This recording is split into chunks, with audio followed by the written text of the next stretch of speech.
Hello and welcome back to another episode of Critical Reactions with your host, Bryan.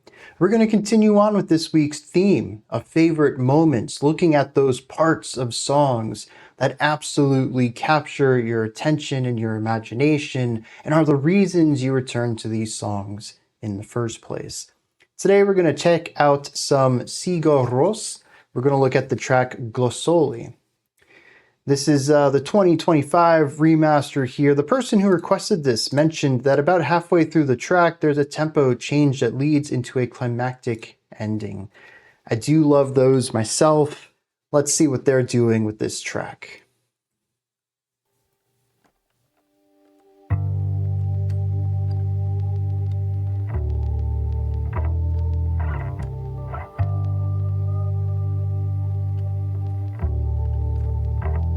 I don't know if those are clicks of instruments or sonic artifacting. They're bouncing back. This definitely sounds like a clock though. Like a stomping into the mud.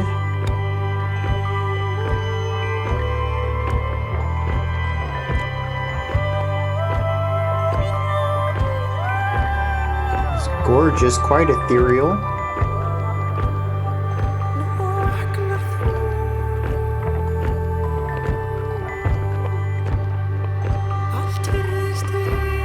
Some thin, ethereal vocals that sit front and center here.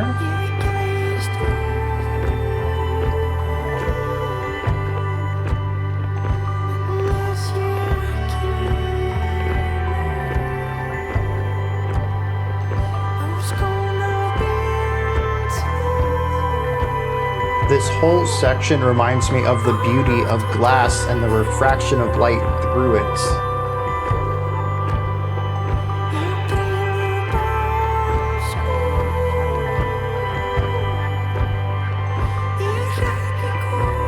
Icy might be another way to describe this.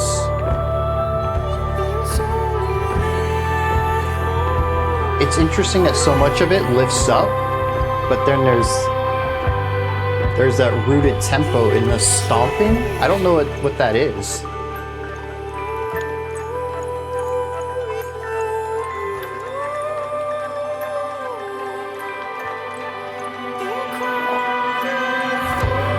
All sorts of bells, music boxes.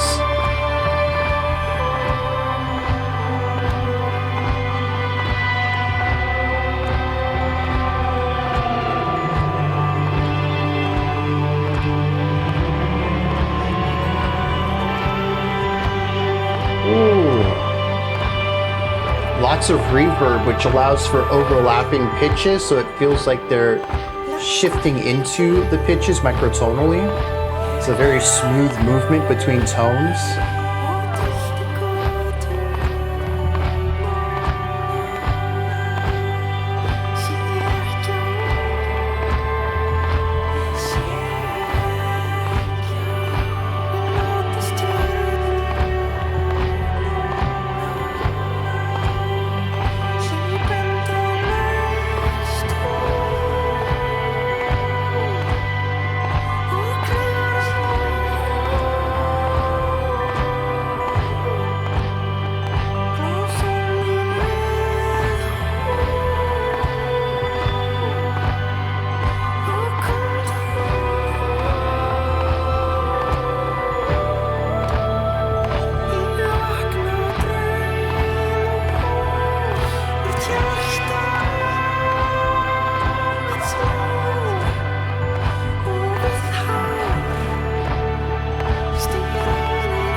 The vocals are interesting too because I'm pretty sure that's head voice, but there's a lot of physicality to it.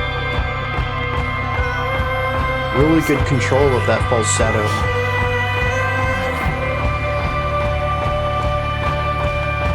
And here's the tempo shift.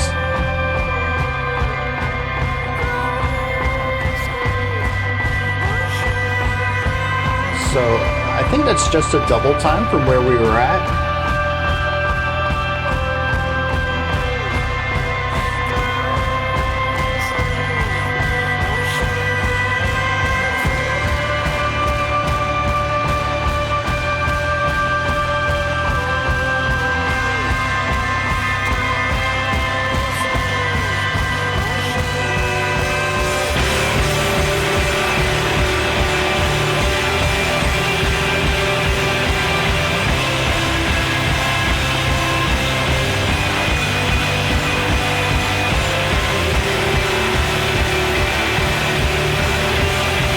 sound is gnarly, very compressed.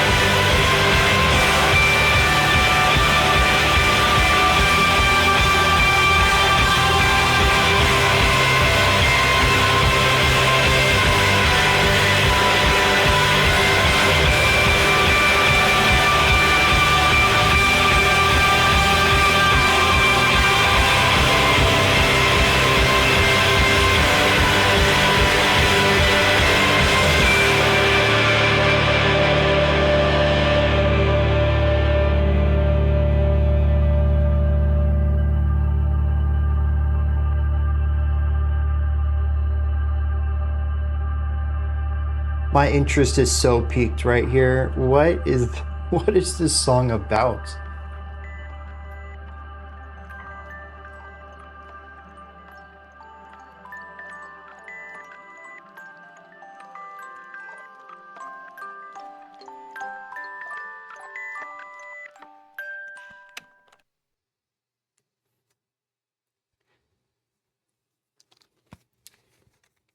I have a poll up on Patreon trying to figure out what our theme is going to be for 2 weeks out. So it's going to be like February 9th or something. And one of the options is sonic opposites of sorts, where a track embodies two completely different ideas. And this would actually be a really good one for that theme. The beginning of this song is so pure. It's not usually a word I use to describe music because I feel like it has too much weight and connotations that come with it, but there is almost this overwhelming joy to it. There is no blemish, no dissonance, no negativity in our opening moments. The beautiful sounds of the vocals, of the bells, of the harmonies, everything comes together in this very bright and vibrant glass or ice-like sound. I mentioned at one point that it sounds like light refracting through glass and the beauty that that tends to create. There's nothing in this track that's up to, like 4 minutes in that I would describe as heavy or gnarly or distorted or destructive. And yet the entire final minute and a half, something like that, is sonic destruction. The harmonic side stays the same. Chordally, we're still looking at something brighter, something more positive, but there is a disgusting weight to all of this. The volume is loud, everything is compressed. That main electric guitar, I think it is completely destroyed.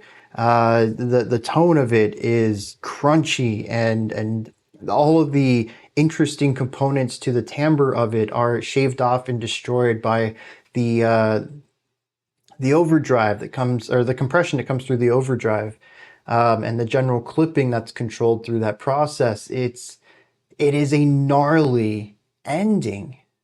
And it's not just the destruction of this tone, it's also, I think, the percussion that goes along with it. Everything gets ramped up in volume to a point that it blasts out the sounds. The end of this track sounds like something that you would hear on someone's blown out speakers. Not the pristine sonic delivery that we get through the opening half of this. It is a wild juxtaposition, which is why I mentioned that I'm really curious about the lyrical side of this. How did we get to that point? Because obviously we had the build up, the double time leading into the crescendo that took us from the beauty of the intro into the gnarliness of the outro. But like, narratively, how did we get from one to the other? What's the story being told here? I don't know. not yet, anyways. But I think this is why I really wanted to bring up the idea that harmonically we're still in the same realm. There's still beauty in it. It is a crushing weight production-wise. It is not a crushing weight chordally. Our harmonic area is still bright. It is still joyful. It is still positive. Whatever this weight is, it is something that, at least from the perspective of the song, is something to be viewed just as positively as the beautiful crystalline stuff we saw at the beginning. And that right there, like the phrase I used was, my curiosity is piqued. I just don't hear this kind of stuff, at least not on the channel. I don't typically seek out heavy, weighty stuff like this. It's very post-rocky, not usually my jam, but usually weight goes with negativity. The crushing element is something to be avoided. It is crushing grief, crushing pain, crushing stress, not crushing beauty or crushing joy. Even those phrases sound a bit wrong. So the ending is really interesting, and there's no way I could have expected that. I was expecting a rise, right? Halfway in, tempo increases to a climactic ending. I'm expecting the energy to come up, sure, but not production-wise end up in that distorted, destroyed area. That's just wild.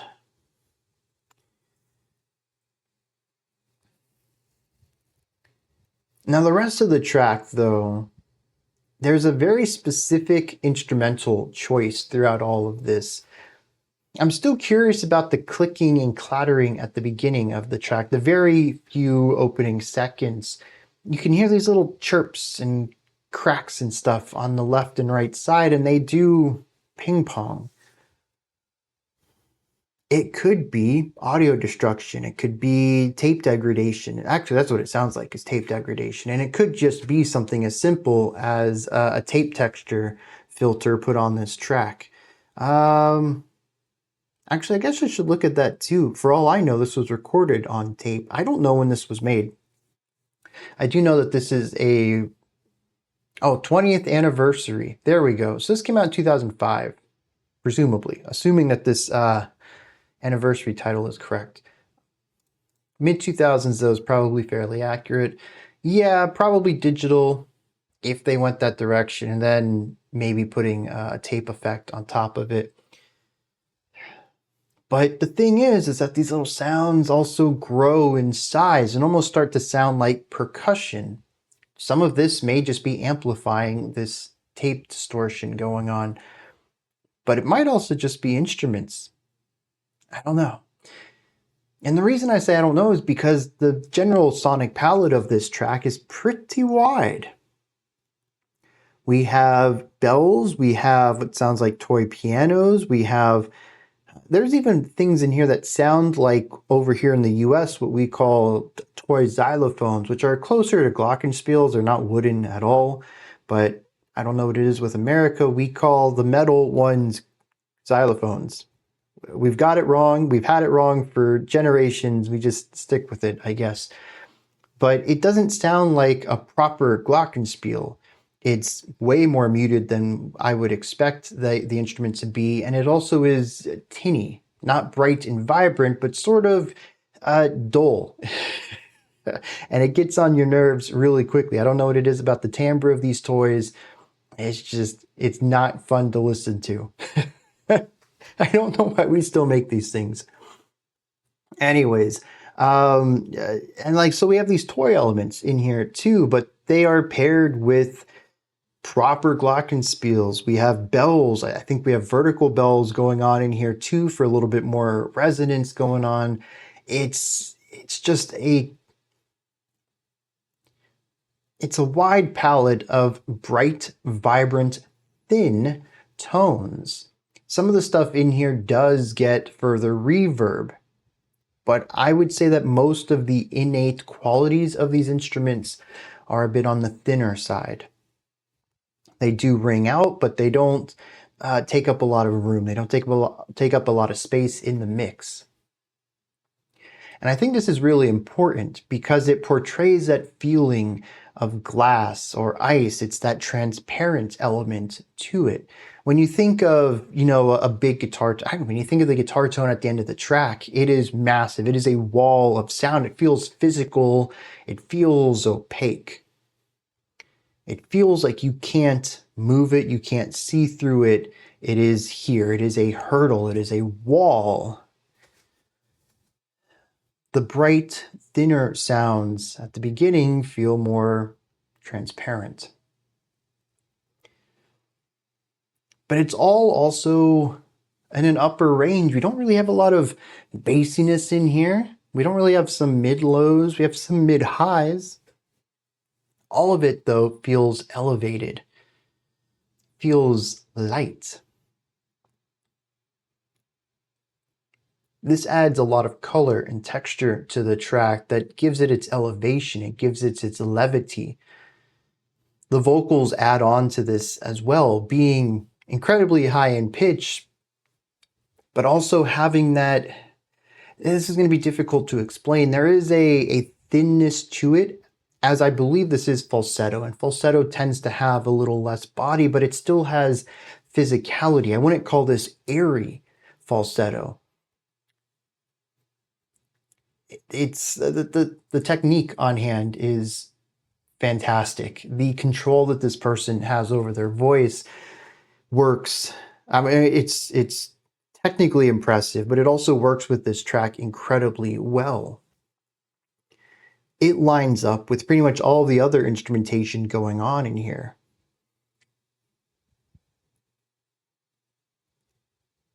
I'm curious if anybody else gets that feeling of glass or ice, some sort of transparent solid with this track, and the bending of light through this surface. Does that make sense to you too? I usually try to stick with musical terms, but sometimes metaphors help to get my ideas across. Sometimes they don't, though. My metaphors are not perfect. So that's less about like the reaction and more just kind of like a survey. Hey, how am I doing at conveying my messages? The other thing I wanted to bring up though is time. There is a huge physicality to this track. Despite most of the musical side being light, higher pitched sounds, we do have this stomping throughout all of the track. It starts out slower, we double time it at the end as it rises into the outro. There's a beauty to all of the higher pitched ideas because of the ways that they work around each other, sometimes incorporating little bits of polyrhythm, sometimes just dancing around the beats. They're not too concerned with time. Not in the grand scheme. Yes, they lock in. It's not like they're doing free time stuff. They are in tempo with the song, but it's very free. It's very light. The stomping of these boots down at the bottom of the track, that's all they care about is tempo. As far as the music is concerned, they are a human metronome. I found it interesting then, about a minute and a half or two into the track, that some of the bells and toy piano sounds over here started to sound less musical, focusing less on harmony and melody and more on the sonic recreation of a clock. Not just one clock, but many of these instruments were on their own time, their own ticking and talking, if you will. Multiple clocks out of time with each other. This wasn't too far before the double time kicked in and the song started to rise in intensity. What any of this has to do with each other, I have no idea, but time feels important to me because of this moment, this inflection point in the track. Now, it could just be that that's my interpretation. Sigur Rós may have no intention of adding the elements of clocks into the music. That's just how I'm personally hearing it. But it being so close to the double time, it feels important to me. I don't know what it means. I hope time shows up in the lyrics somehow.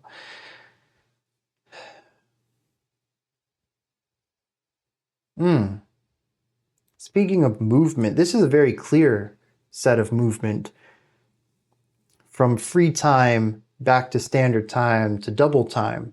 Or I guess not necessarily free time, maybe like multi-time, if you want to go, with each of these instruments sounding like clocks on their own, slightly out of sync with each other. But we also have pitched movement in here. I think it was strings of some sort, bowed strings. I'm not entirely sure, because there's a lot of effects going on top of these instruments. They really could have been anything. Could have just been a guitar being strung, could have been a piano. I know I keep coming back to string instruments. It does have that warmth of vibrating strings, which I think is where I'm getting that. But a note would be played, and then another note would kind of fade in while this core one faded out, and it sort of cross-faded into the next note, which gave the illusion of smooth movement. I had mentioned earlier in the reaction microtonality. I don't agree with that anymore. I don't know what I was on about back then. It's not a microtonal movement, it's just smooth, gradual change. Microtonal movement does work with that. If you have a trombone and you go, bow, you have used microtones to move from one pitch to another. That is a smooth type of acoustic change, I suppose we can call it. No different than sliding up the neck of a guitar rather than just moving directly to the next fret. Here, though, we are smoothly moving between two pitches, not by using all of the microtones between those pitches, but by gradually changing the volume of each of them. We gradually lose one pitch and gradually gain another without hearing an attack, because the initial attack of the pitch that we're going to is at 0 volume. Whether it is the initial strike of the bowing, the initial movement of the bowing, or the initial picking of a string, or whatever is actually going on here, all of that is removed. All you get is the sustained notes, which allows it to feel like this pitch is morphing into the next sound, into the sound after that, in an unnatural way. Music doesn't work like this. We have tones between the 12 tones we use in most Western music. At least acoustically. Electronically, we have all sorts of ways to smoothly move between tones.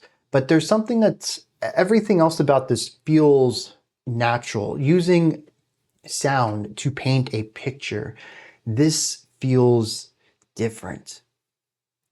Honestly, in a sense, this could be a bit of the foreshadowing for the electric side of things that are to come later on. But at the time, I didn't quite notice why this was different, what it might be leading towards. I don't know what it's supposed to represent either. If we look at it through the lens of time, it's about multiple times coexisting on top of each other. We have one pitch, we have another. Time is supposed to move linearly, but these are sort of bleeding over. There's a point where both are existing simultaneously, and then one fades out while the other remains. It's like memories bleeding into each other.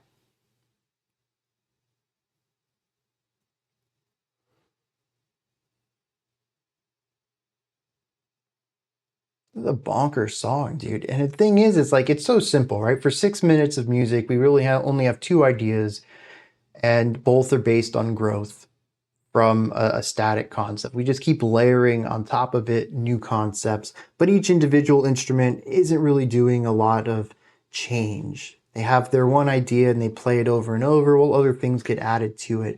I think the vocals are one of the few ideas that are generally moving within itself. Most of the time when the song wants to move to a different variation, we will remove old things and bring new things in, but the new things are still going to be shorter ideas played on loop. It is what I like to call the building block process of composition, and post-rock loves to do this.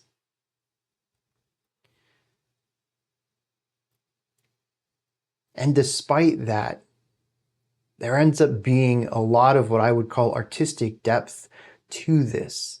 And I'm only just scratching the surface. I've listened to it once, and this is what I got out of it. People who have listened to this 5, 10, 50, 100 times, who are more familiar with some of the nuances, I'm sure are going to pull out even better and more in-depth analyses on what this track is trying to do. Let me hit some lyrics on this.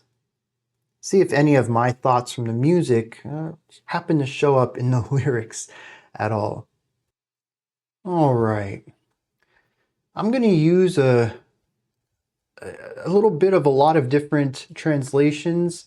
This was originally in Icelandic, and I think I have a hand-translated one from lyricstranslate.com, but it's grammatically off in a lot of ways, and some sections don't really seem to make a lot of sense. I'm also using a translation from Genius and one from Google, and one that Sarah Brightman used when she sung some of this in English, which I don't think some of the passages were directly pulled from the original Icelandic, so I'm ignoring those, and I'm kind of crafting a collage of what the idea of this track is supposed to be. So if any of these lyrics aren't exactly what's being said, I think, or at least I hope, that the general gist of what the song's going for is at least captured in this smorgasbord of words that I have smashed together. All right. The idea of this track seems to be waking up and wanting someone or possibly something. There is references to looking for her, that she is still in her pajamas, and that you are looking for where she is and trying to be where she is. But there's also some interpretations where she ends up being referenced to the sun. So maybe there is another person, maybe it's just the sun, maybe this other person and the sun both exist, but they're metaphorically linked. I'm not really sure about all of this. The general gist of the first couple of stanzas, though, are about waking up and realizing the world is different. You look around and you don't really see anything, and nothing is the way that you expect it to be.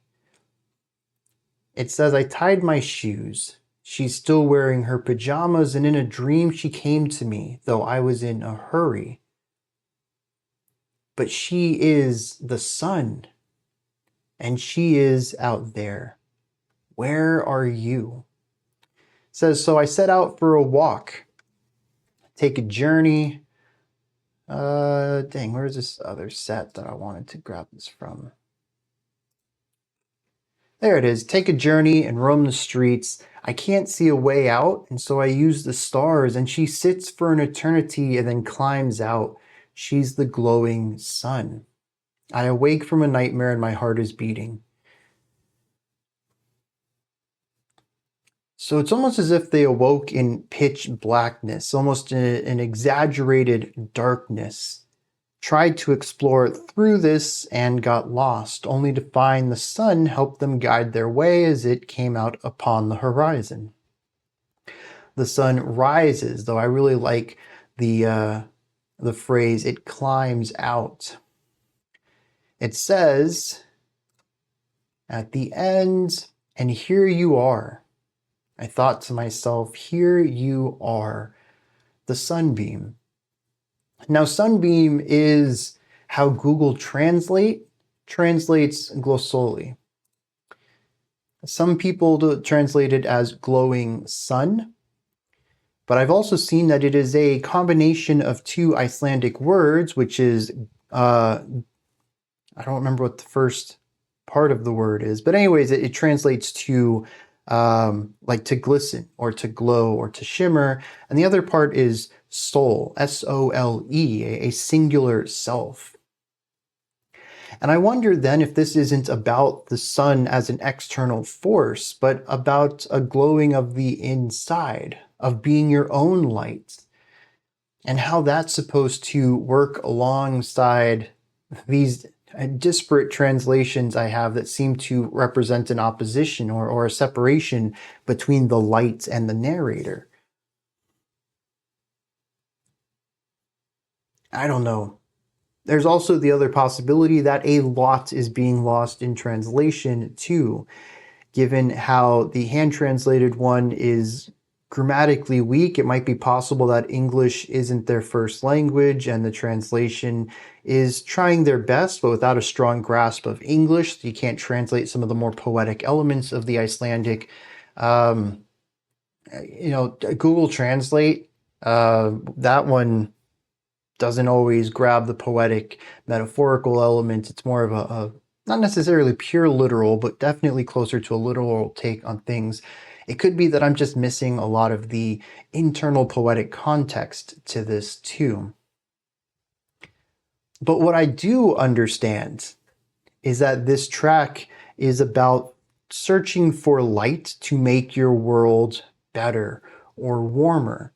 There could be a way to perceive this track as the glistening beginning of this track, having more of that icy feel, being possibly a winter vibes.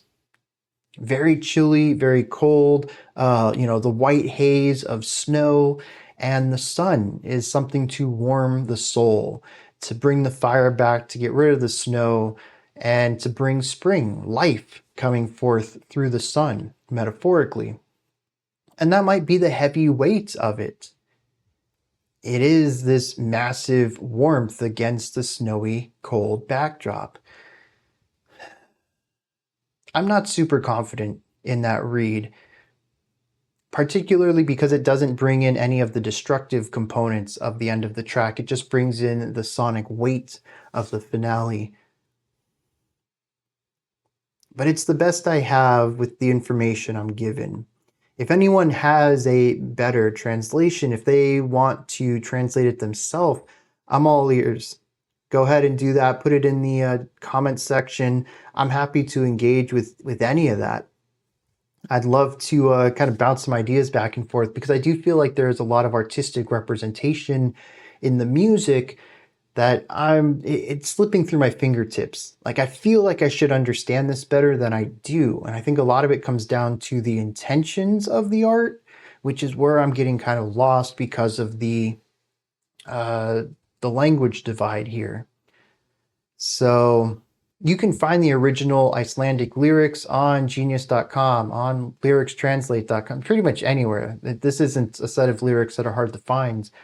I'd love to read something that tries to capture what it's trying to do a little bit better.